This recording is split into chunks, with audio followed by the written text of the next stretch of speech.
My main question is why? I know that you're all very aware of the trend of swapping out white characters for non-white characters. You're aware of the phrase critical race theory and the word woke, but very few people understand how these are connected, what those words actually mean. We're going to explain all of that by using the primary sources today. And this is Unsafe Media. I hope you respond with wisdom and with virtue to the ideas of our age. Let's go first to Dom the writer and his YouTube channel titled Film Overload, where he talks about the most recent example of race swapping and why he is personally against it. It will actually help you understand critical race theory and wokeness more broadly. So, back in February of this year, Universal and DreamWorks announced a brand new How to Train Your Dragon live action adaptation, which is due in theaters in 2025. And I have to admit, I was actually really excited by this announcement, considering that I really do enjoy the animated How to Train Your Dragon trilogy. But my main complaint, however, is the casting of Hiccup's love interest, Astrid, and that is Nico Parker.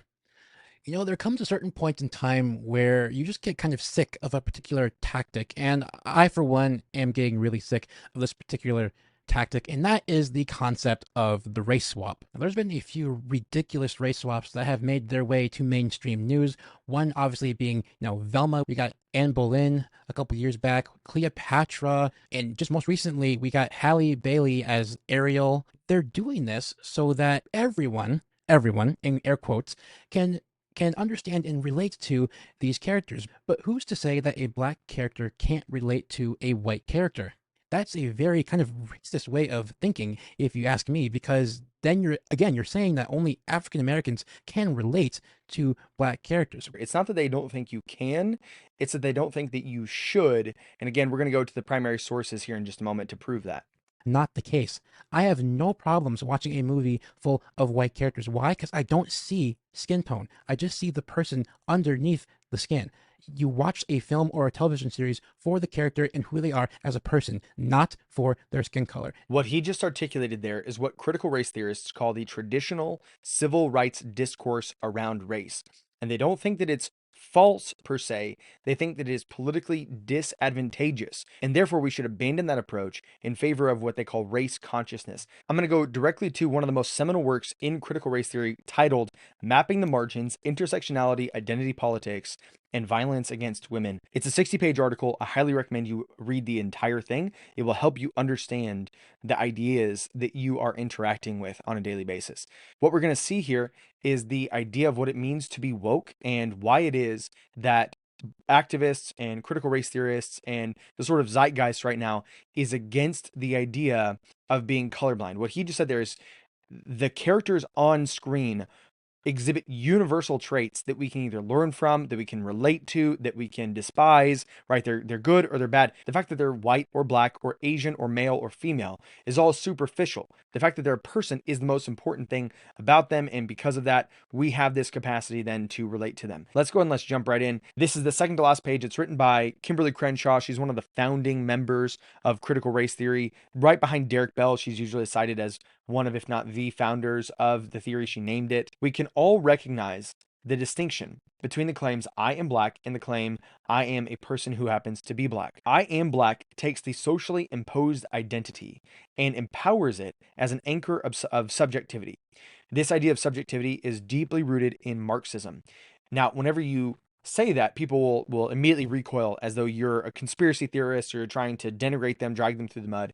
The fact of the matter is that every single one of these activists and theorists admits happily, joyfully, that they're Marxists. They don't see this as a denigration. Richard Delgado describes the first time that all the kind of theorists met together. They happened to rent out a space in a convent. And it is a direct quote from Richard Delgado. He said it was an odd place for a bunch of Marxists. So I won't get into specifically this idea of subjectivity right now, but I just want you to understand that you have to understand what she's saying through that lens. She is reading Marxist categories into the race relations in America. I am black becomes not simply a statement of resistance, but also a positive discourse of self-identification, intimately linked to celebratory statements like the black nationalist, black is beautiful. So she's very much for this idea of identifying yourself as your race. Think of yourself as a black man, not as a man who happens to be black. Here's why. I am a person who happens to be black, on the other hand, achieves self-identification by straining for a certain universality. In effect, I am first a person. Now, I mean, what do we have to say to that? But yes and amen. Isn't that exactly what we should be doing? Is seeing ourselves first as people, first as humans, that our personhood and our universality is the basis for all of our rights. Otherwise, if there's something really seriously different from one race to another, then we may have a case for having differential rights. That was Thomas Jefferson's entire case for enslaving black people, was that he thought they were fundamentally different than white people. And the case against that was simply saying that all people are equal. There is a universality to us. Further, she goes on to say it is a concomitant dismissal of the imposed category black as contingent, circumstantial, and non-determinate. If you think of your skin color as being non-determinate in your life, it doesn't determine everything about you and everything about the way that you're supposed to live, and certainly your outcomes in life. If you think, no, my drive, my moral responsibility, my personal responsibility, my effort will be the chief determining factor in my outcomes in life, that is what she would classify as this sort of universality, traditional civil rights discourse, color blindness. We shouldn't worry about the skin color of the people on the screen. You shouldn't worry about anything like that. Rather, we should seek to understand people as they are, as people first, and black or white or Mexican as second, third, or fourth. That those should be far lower on the list. Now, she's going to advocate for the first, race consciousness, over color blindness, but not because the first is more true. Listen, this is so cynical. She says, there is truth in both characterizations. Of course. Now, is she going to then say, well, but more in the first and not the second? No. There's truth in both, of course, but they function quite differently based on the political context. At this point in history, a strong case can be made that the most critical resistance strategy for disempowered groups is to occupy and defend a politics of social location rather than vacate and destroy it. So why do we have race swaps? Because it is important for black people to think of themselves as black first and people second. It's important for white people to think of themselves as white first and people second. This goes back to, again, Marxist category thinking. He said in the Communist Manifesto that the immediate aim of all communists everywhere is the formation of the proletariat, that's the oppressed people groups, into a class, the overthrow of bourgeois supremacy by the accumulation of political power in the hands of the proletariat. What they want you to do is they want you to think as a black man that you are disempowered. Certainly ignore the statistics that show that whenever black people engage in the same types of traditional responsible decision making, that they have the exact same outcomes as white people. By all means, never pay attention to the fact that Nigerian Americans have better outcomes in almost every single category than the average white family. Rather, consistently think of yourself as disempowered, and then unite underneath the rainbow progress flag with all the other supposed oppressed people groups to form, again, this core concept in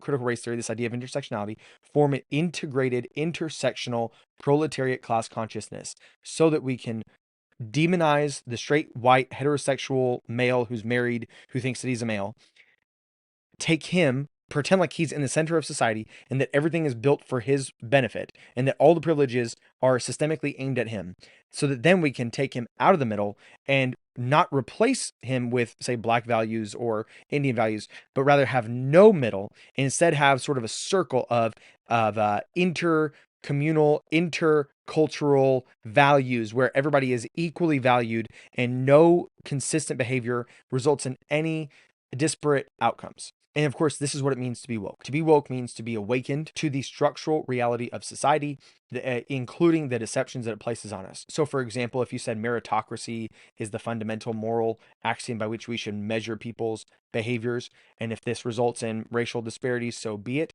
That's just you reinscribing and forcing people to believe a lie, which is that disparities are okay. So you're now awakened to the reality that disparities are proof of unjust systems, and that therefore the system has to be revolutionarily changed in order to achieve racial and sexual and gender parity across all categories of human life. Essentially, it's communism. Forget about your inputs. Everybody has to have the same outputs. And you have to think about it at every level of society, including movies, which is why we're swapping out the races of white characters for black characters. Because, there were all those black Vikings, like Astrid, the Black Viking. That makes a lot of sense, right? All right, that's it for today. My name is Ryan Martin, and this is Unsafe Media. If you disagree with anything I've said, please put it all down in the description in excruciating detail. I read every single one of those every single time, I promise. And if you have not joined my Patreon, then you're probably also the kind of person who thinks that it's a conspiracy theory to say that critical race theory is rooted in Marxism. So, join the Patreon, like, share, subscribe, and until next time, trust God and keep your powder dry.